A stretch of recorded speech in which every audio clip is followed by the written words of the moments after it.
Assalamualaikum warahmatullahi wabarakatuh. Perkenalkan, saya Dafar Reviansyah dengan NIM 2310112859 dan teman saya.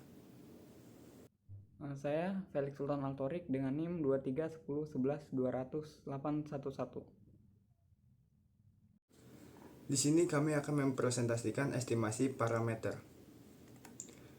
Materi pertama akan dijelaskan oleh saya. Yang pertama ada definisi estimasi parameter. Estimasi parameter adalah proses dalam statistik yang digunakan untuk menentukan nilai-nilai parameter populasi berdasarkan data sampel yang diambil dari populasi tersebut. Yang kedua ada tujuan estimasi parameter. Tujuannya ada 4. Yang pertama yaitu menentukan nilai parameter populasi.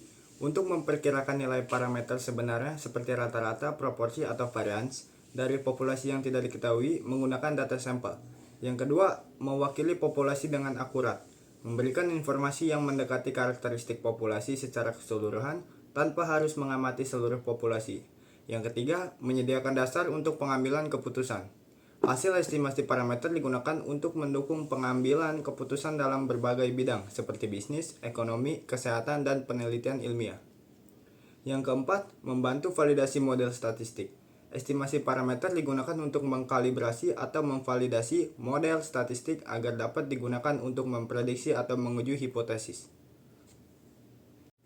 Selanjutnya ada jenis estimasi parameter.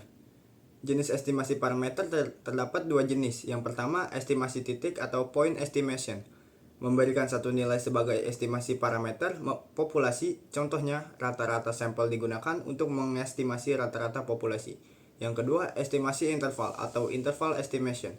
Memberikan rentang nilai interval yang diyakini mencakup parameter populasi dengan tingkat kepercayaan tertentu. Contohnya interval kepercayaan 95% untuk rata-rata populasi.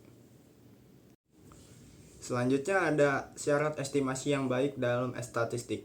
Yang pertama ada tidak bias, unbiasedness. Estimator harus memiliki ekspektasi yang sama dengan nilai parameter populasi yang sebenarnya, di mana adalah estimator dan parameter populasi.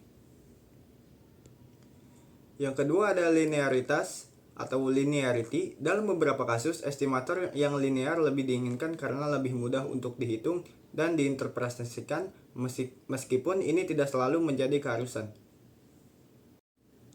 Selanjutnya, yang ketiga ada efisiensi. Estimator dikatakan efisien jika memiliki varians terkecil dibandingkan estimator lain untuk parameter yang sama.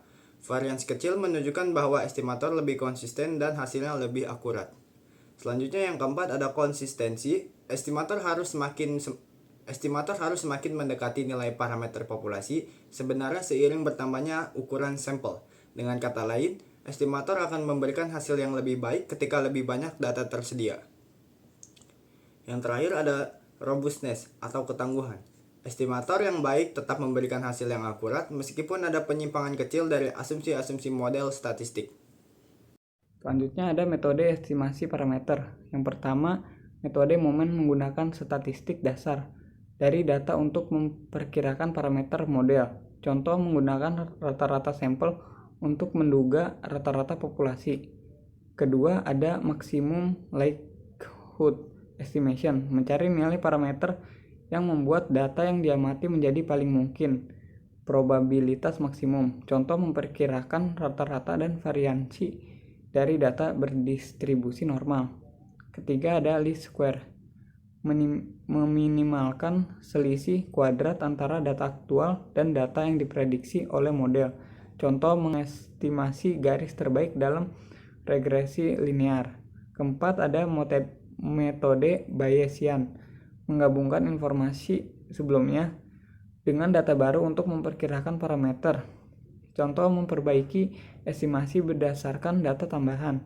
Kelima ada general method of moment, menggunakan sifat-sifat statistik untuk menduga parameter dengan lebih fleksibel. Contoh sering digunakan dalam model ekonometrik. Selanjutnya ada contoh estimasi parameter. Seseorang guru ingin mengetahui nilai rata-rata ujian dari 5 siswa. Nilainya ada 80, 85, 90, 95, dan 100. Estimasi titiknya hitung rata-rata X bar sama dengan 80 tambah 85 tambah 90 tambah 95 tambah 100 dibagi 5, yaitu 90. Guru yang sama ingin mengetahui interval rata-rata nilai siswa dengan tingkat kepercayaan 95%. Diketahui rata-rata sampel 90, standar deviasi sampel 7,5, ukuran sampel 5, nilai Z untuk 95% 1,96. Rumus interval kepercayaan. Interval kepercayaan sama dengan rata-rata sampel, yaitu 90 ditambah atau dikurang nilai Z sebesar 1,96 dikalikan dengan standar deviasi 7,5 dibagi akar dari ukuran sampel, yaitu akar 5, yaitu hasilnya 90 ditambah atau dikurangi 6,573.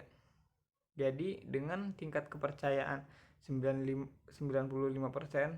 rata-rata nilai ujian siswa diperkirakan berada dalam rentang 83,43 hingga 96,57.